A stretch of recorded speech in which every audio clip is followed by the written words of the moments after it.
एक राष्ट्र का सर्वांगीण और समरसतापूर्ण विकास तभी संभव है जब महिलाओं को समाज में यथोचित स्थान दिया जाए।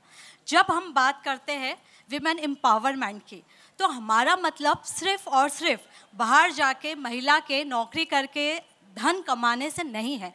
जब बात एम्पावरमेंट की आती है तो ओवरऑल अर्थात उसका पॉलिटिकल, उसका सोशल, उसका कल्चरल और जस्टिस की बात कर ली जाए, हम सिक्योरिटी की बात कर ली जाए, हर एक क्षेत्र में, हर एक फील्ड में उसे बराबर अपॉर्चुनिटी मिले, समान वेतन मिले और समान अवसर मिले। यह ध्यान रखना बहुत ज़रूरी है कि हम जो वर्तमान में चल रहा है कि देश में फेमिनिज्म की जो एक धारा चल रही है कि महिलाओं की स्थिति बहुत अच्छी नहीं है, यहाँ हमें ये ध्यान रखना होगा कि भारत भूमि की सनातन संस्कृति में, चाहे आप कोई भी प्राचीन वांग में उठा के देख लीजिए, वेद उपनिषद से लेकर जितना भी साहित्य उपस्थित है, सभी में ये वह देश है जहाँ बोला जाता है मातृ देवो भव, बोला जाता है अर्धनारीश्वर की संकल्पना है, जननी जन्मभूमि स्वर्गादपि गरिष्यसि। इसका मतलब जहाँ इतना सम्मान, इतनी गरिमा, इतना मान हमें दिया गया है, आज हम वहीं सशक्तिकरण की बात कर रहे हैं।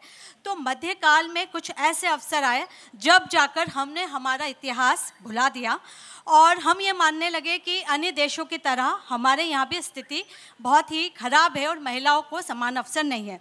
तो यहाँ बहुत ज़रूरी है कि जब हम वेमेन एम्पावरमेंट की बात करें तो हमें पुरुष को भी बराबर स्थान देना चाहिए। हम एक गाड़ी के दो पहिए की तरह है और आज यहाँ मेरी जितनी भी बहनें उपस्थित है, यहाँ तक कि इस प्रोग्राम के पीछे भी एक जी का ही हाथ है, तो लक्ष्मण जी खुद एक पुरुष है और यहाँ इतना बड़ा जो एक कहना चाहिए ऐतिहासिक पल रच रहे हैं हम यहाँ बैठकर।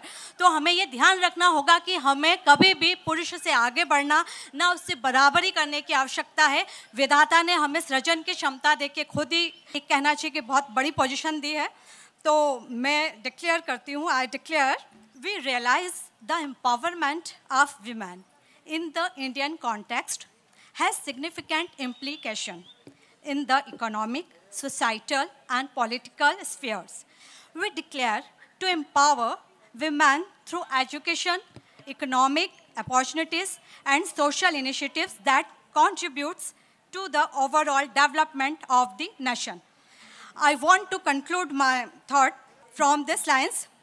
तुम्हारे हौसलों से भरे परों की, तुम्हारे हौसलों से भरे परों की उड़ान अभी बाकी है, अभी तो नापी है तुमने मुट्ठी भर ज़मीन, आसमान अभी बाकी है। तेरे माथे पे ये आंचल बहुत खूबसूरत है, लेकिन तू इस आंचल से एक परचम बना लेती तो ज़्यादा अच्छा होता।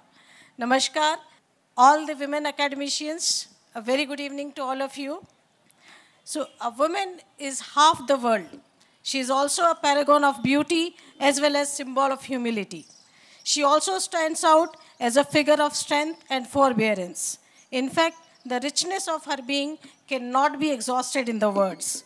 Here, I would like to throw light on a state like Haryana, which was having the worst sex ratio of 853 in 2010, and it stood out to be 906.